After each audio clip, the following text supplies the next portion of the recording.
Welcome, welcome, welcome to the film review show that keeps its money under the bed. Now, on the menu today, we're going to beat the recession blues by looking at the rise of warlord Genghis Khan. Yes, folks, it's Mongol. So, what's the plot? Well, Mongol charts the story of one of the world's greatest leaders. Born in roughly 1162 AD, Genghis Khan, known in his lifetime as Temujin, starts his life as a humble nomad. Nevertheless, the plucky warrior unites the tribes of the steppe and goes on a rampage to end all rampages, ultimately ruling half the world. Mortimer Clips.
Unless you've been living in Nebraska or perhaps held hostage in a cellar for 15 years, you'll be aware that the world is suffering a major economic depression.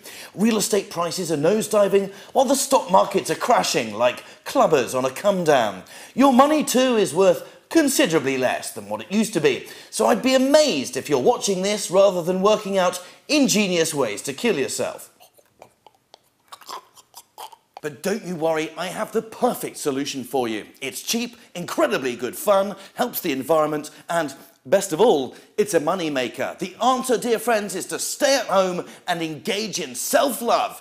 Yes, indeed, I want you to spank the naughty monkey, to squeeze the lemon and flog the bishop until it sings for penance. But there's only one condition, team. You must use one of my patented electricity-generating wristbands. For those unfamiliar with Gainer's patented electricity-generating wristbands, they work roughly like this.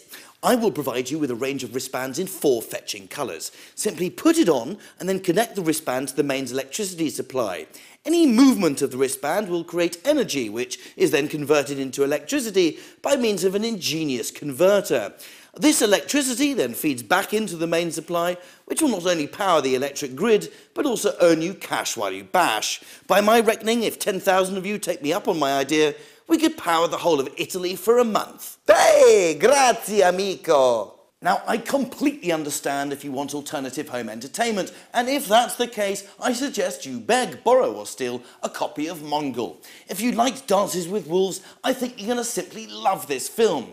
Like Wolves, Mongol is epic in scale, and also a long runner at over 2 hours. But worry you not, there's barely a moment of this film that isn't utterly absorbing. Russian director Sergei Bodrav has crafted a picture with all the essentials of a classic, yes. Brooding landscapes, yes. Horse chases, yes. Realistic, nail-biting battle scenes, yes. And even a touching love story. Well, kind of yes. Anyway, Japanese actor Hong Sun is simply perfect as the young Genghis. Part wounded animal, part power-hungry dictator in the making. Admittedly, the script is never going to set the world alight, but that's because director Bojo has attempted to keep the primitive dialogue natural, and the film is all the better for it. At times you forget you're watching a piece of fiction and can believe for a fleeting second that you're seeing a documentary of the real thing. And if that ain't great entertainment, folks, then I don't know what is. 5 stars. And finally, it's time for Picky Snacks. And on the menu today, I've got you something called Arnott's Tim Tam Originals. The most irresistible chocolate biscuit in the world, it says on the packet. That's a big call. Is it true? Only one way to find out, and that's to taste. In we go. And what we have here is something that looks a little bit like a penguin for those of you in the British market. Let it enter the mouth. What we've got here is a wonderful composite between chocolate and biscuit. It's very light though. It's neither heavy on the biscuit side nor heavy on the chocolate side. Instead, we've got a wonderful ratio, a balance in the force, a yin and a yang. I'm very fond of it. I'm going to have another go. Yes, that's definitely right. It's 4 stars.